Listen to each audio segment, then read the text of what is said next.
What's going on, guys? It's Danny from Slow Restoration, and we have an unfamiliar sight at the shop today. A Ford. It's a 2006 King Ranch Powerstroke 6-liter diesel, and we are doing exhaust, air intake, and a programmer. So it should really wake this truck up. This truck right now is completely 100% stock, so it's in desperate need of some more power and sound. Let's get fired up and see how it sounds stock.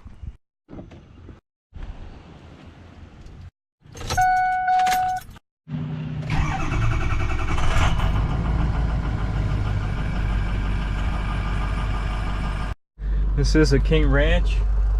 It's actually very nice in here. It has the, I don't know what you call these seats, but the King Ranch seats, the leather, like the bomber jacket kinda. It's a pretty nice truck for a Ford.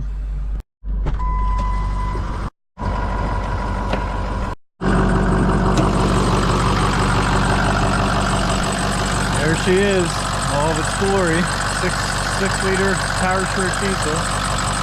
This has completely 100% stock right now. We need to change that.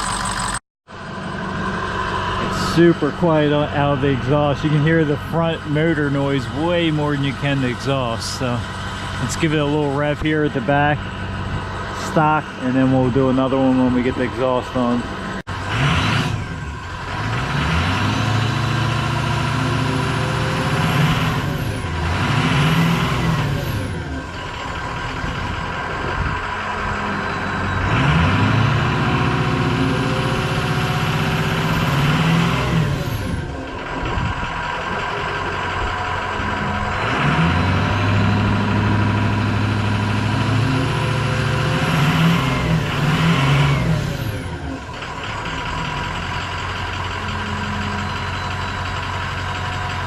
That exhaust is kind of embarrassing.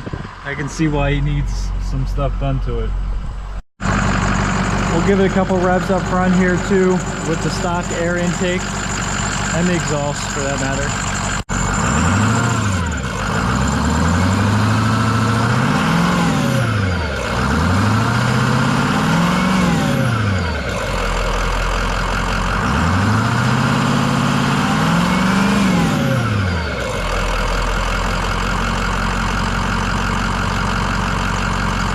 We're back inside here. We have our Livewire SCT Livewire TS Plus.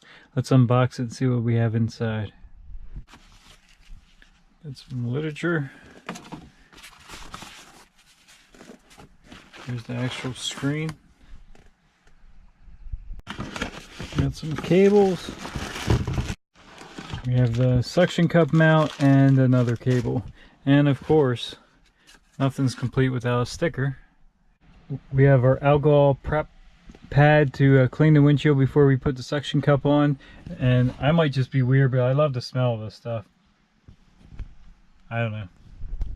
They always recommend updating these to the latest software, so we might as well go ahead and do that a while and get started with the latest that they have. We got our programmer all updated, up to date on the latest software. So now we have our suction cup mount there.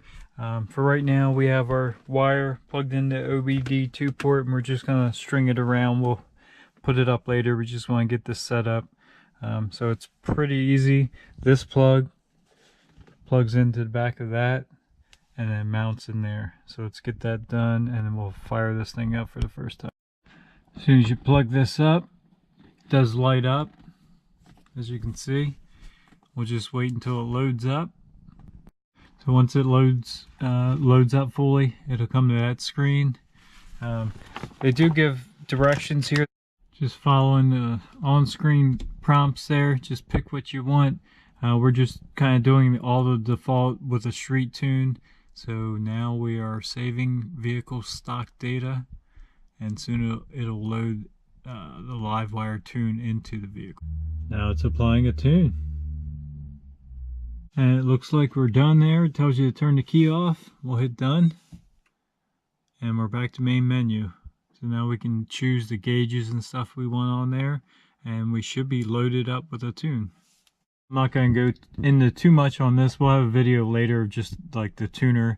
Next, we're going to put this S&B filters cold air induction kit on there.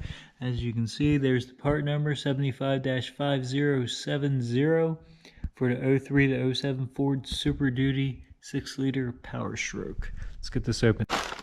Get that out. There's a boot. Here's the box. Pretty big box. What else we got in here? We got some rings and some weather stripping, some hoses. I guess these are couplers. Clamps.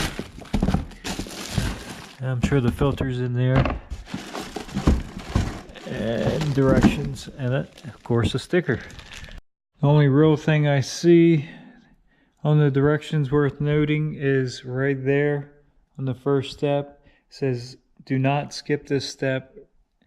Disconnect the negative battery cables. It says it will make a service engine light up. I'm not sure why that would be if your key's not on, but it's probably safer to do that way anyway. So let's go ahead and do that.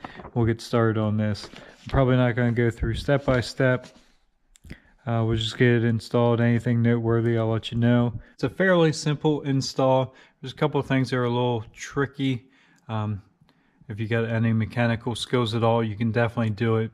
It just might take a little bit. The intake tube can be a little, not the intake tube, well, the old intake tube, getting it out is a little bit tricky. You have all these crossovers. Well, mine was the one piece. There is a factory 2-piece, which would make it way easier to get out. But anyway, it's definitely doable. The only real issue I've ran in so far is this electrical connection now isn't long enough to come up to this. So we'll have to see what we can do about lengthening that harness. We have everything installed. We're getting ready to drop in the filter. It's a nice looking filter, kind of teardrop shaped. We'll get that stuck in, put the lid on, and this will be buttoned up. Here it is. There's the finished product. They give you this plexiglass lid to put over top. They do give you a urethane lid that's open for a little more airflow, but to keep all the dirt and stuff out, we're just going to use this plexiglass lid. Other than that, it's a pretty simple install, and it should work with the programmer. And the exhaust to give us the power and sound that we need. Next, we're going to tackle the exhaust here. One of the biggest problems on these F-Series pickups is getting good lift points. They're just designed. The frame is really far in on the truck, and as you can see, we have a long adapter here to clear the running boards. And then up front, we have it on the control arms. So Atlas Lift made quick work of that. Now we're up in the air. Now we can tackle getting this exhaust down off here. As you can see, it's a little crusty anyway. But let's go ahead and open this MBRP box up. Make sure everything's looking good before we get too far. Alright, we have our pipe all laid out here, and as you can see, we have a lot of it. One thing you don't see though is a muffler. So this kit has a muffler delete on it, so it's all straight pipe, which is fine. There's all of our clamps and hangers and our 1 page of instructions that seems to be sufficient. So they tell you how to get it off the truck in the most efficient way and get it right back on and start tightening things up. So let's get things loosened up, get this big giant muffler off here, and just get this stripped down. We had to move some stuff around, but doesn't that look mean? We had to put the Camaro over in the big garage, but look at that color just popping right through that garage door.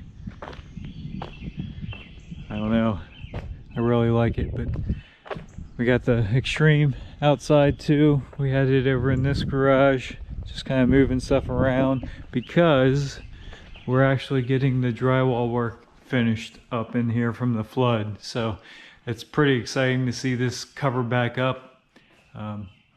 Got a little bit of a mess, but as soon as they get back, they got it hung yesterday, so they gotta finish it off, and then we can get painting again. I think we're gonna do a little bit something different in this garage this time.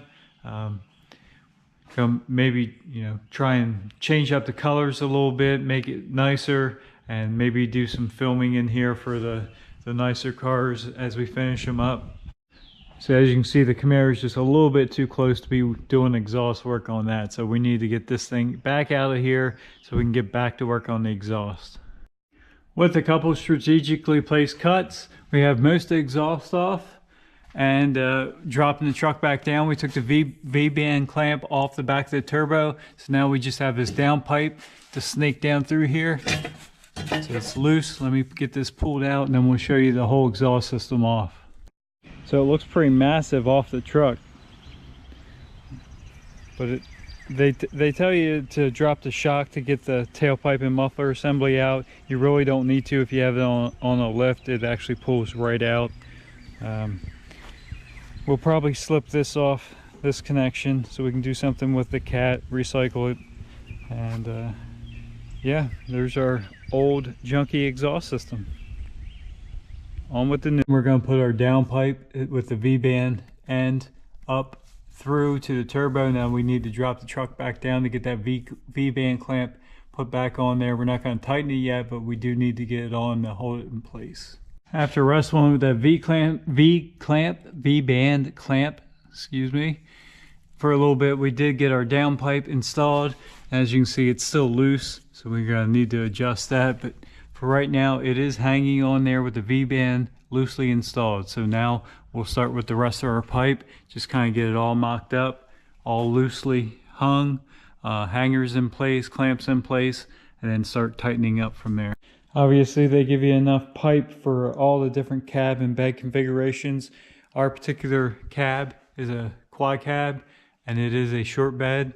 So this mid pipe section, you assemble. You're going to use both pipes, but we need to trim this entire length to 55 1/4. We got our exhaust all laid out from front to back.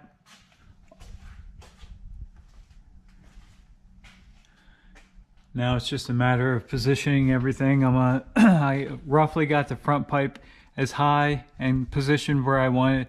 I'm going to let the truck down, tighten that V-band clamp up, and then just start working my way back from there. We got everything adjusted as good as possible. I'm not 100% liking it, but you're still dedicated to the bends on the pipe. So the only thing I really don't like is it's a little bit more extreme. I don't like how far it hangs down, but if he decides to put a tip on later, he's going to need a little extra room. And really, if I try to push up any more on that pipe, it actually makes these two pipes like that. They don't go square into each other, and actually it's just starting to right now, so that's why I stopped where I stopped. Other than that, it fit pretty nice. Last thing I like to do is put some tacks on each one of the joints just to keep them from moving side to side or in and out. So let's go ahead and get that done. We'll fire this thing up. We got the exhaust done, we got the air intake and the tuner. We haven't finalized everything on the tuner, but the tune is loaded. So battery's hooked back up, everything's tight. I think the only thing left to do now is fire this thing up. Wow, that's a big difference. I can tell it already. Very deep sound just sitting inside the cab. Wow, that is hugely different. Let's get this door open. I definitely hope he wanted to hear it, because he's definitely going to hear it.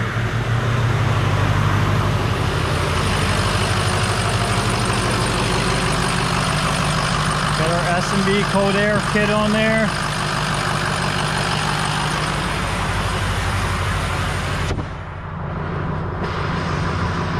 Everything's looking good so far. We'll let this warm up and do a couple revs on it. That sounds just like a jet engine. That is absolutely insane. It's just idling.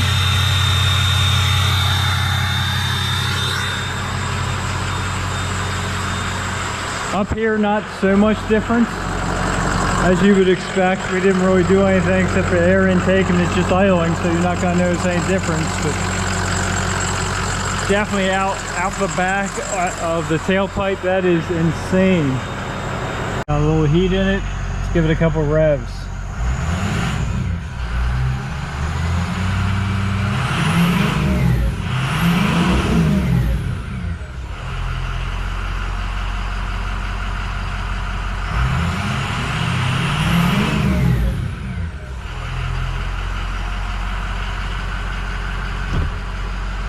The window down so we can hear it.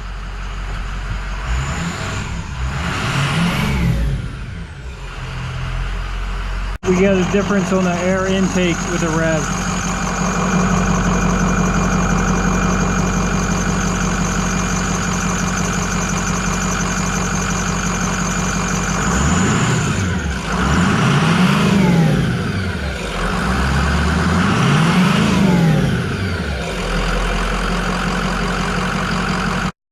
That sound is just killer.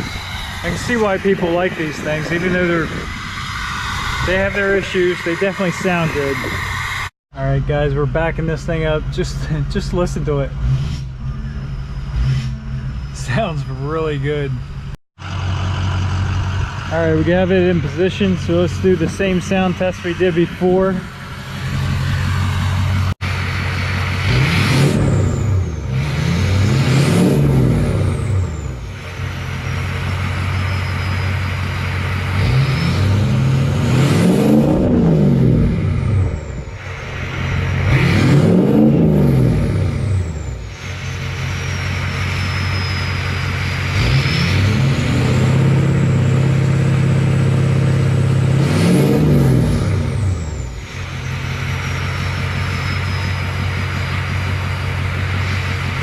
We got the shop cleaned up here a little bit, swept up.